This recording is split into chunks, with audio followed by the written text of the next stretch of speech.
Assalamu alaikum wa rahmatullahi wa barakatuh. Alaikum salam wa rahmatullahi wa barakatuh.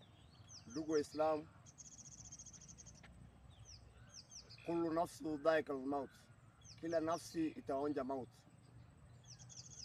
Naambia idha mata ibnu adama, wakati mwanadamu anapokufa, inqata amaluhu, amali yake yote inakatika, illa min salata, isipokuwa mambo matatu.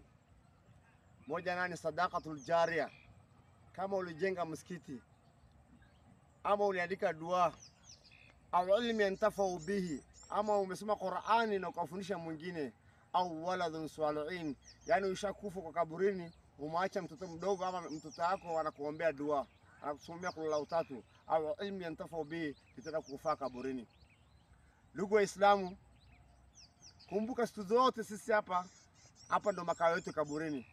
Ndi kaburi ya Mogotio, na hapa ndo nyumba yetu ya milele na milele.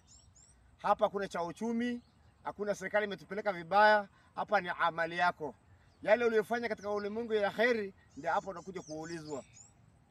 Leo tupite tu katika hii barabara, lakini tukumbuke hapa tutakuja kuingia na siku moja hatutatoka.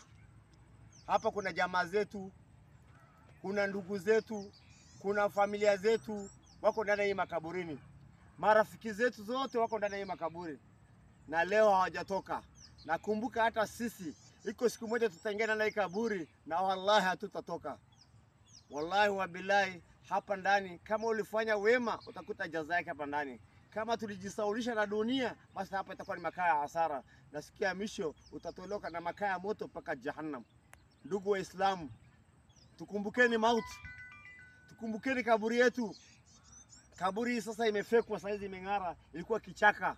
Leo alhamdulillah vijana wetu waling'ang'ana wakatengeneza kaburi imekuwa maridadi. Hata unaweza onesha, waangalie. Kaburi sasa iko. Mbeleni ilikuwa namna hii, onesha upande hii. Mbeleni ilikuwa namna hii.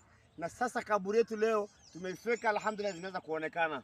Waislamu tujitongezeni, hapa ndo makao yetu, hapa ndo mahali tunatakiwa tutengeleze, na tukumbuke ni makao tutakaa maisha milele na milele, na tukumbuke tutaingia hapa ndani wala hatutaitotoka. Wa hadha, assalamu alaikum wa rahmatullahi wa barakatuh.